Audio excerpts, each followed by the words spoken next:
spokesperson for the United States Department of State, Heather Nauert, remarked that US supports free and transparent elections in Pakistan. Heather Nauert said that this is the first time that law will actually be put into effect for these elections.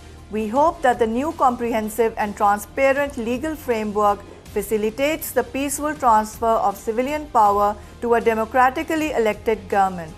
She said that the United States supports free, fair, and transparent, accountable elections in Pakistan as we do in the other countries around the world.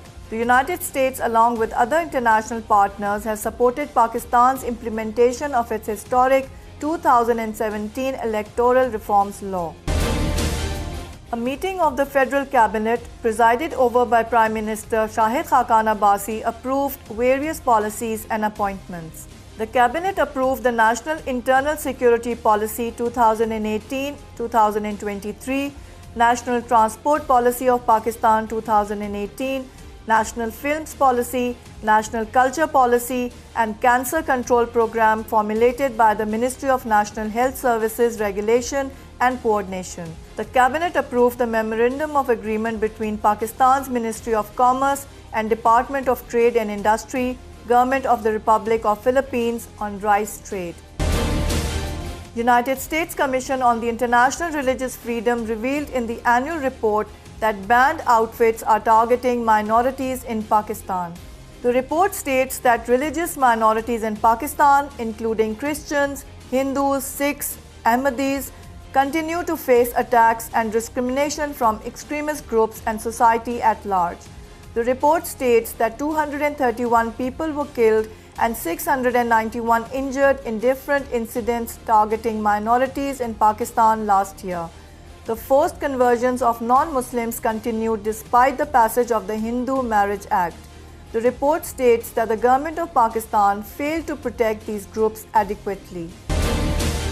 Prime Minister Shahid Khaqan Abbasi will inaugurate the upgradation and expansion of Quetta International Airport today. The Prime Minister inaugurates the expansion project, which was started in 2015, costing approximately 1.7 billion rupees. The number of domestic check-in counters has been increased from 5 to 12, and the number of international counters has been boosted from 3 to 12. Among the facilities built under the expansion initiative are state-of-the-art passenger boarding bridge, check-in and immigration counters, and baggage handling system.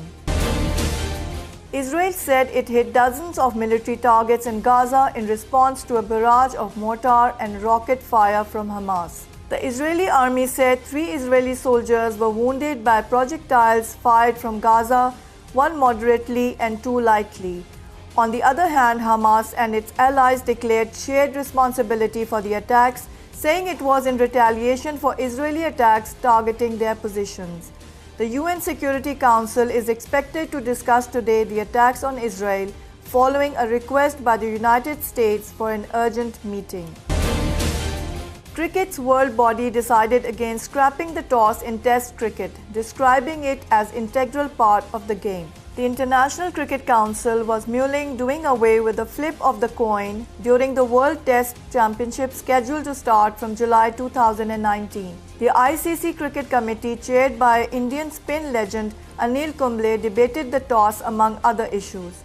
The committee has made a series of recommendations to be shared with the Chief Executives Committee in June before final ratification by the ICC board. And finally, the weather. The weather forecast shows a high of 40 degrees centigrade and a low of 25 degrees centigrade in Islamabad, and there is no chance of rain in this week. Winds are expected to remain calm in the evening. The Pakistan Met Department has warned the public to protect themselves from heat strokes in the month of Ramadan.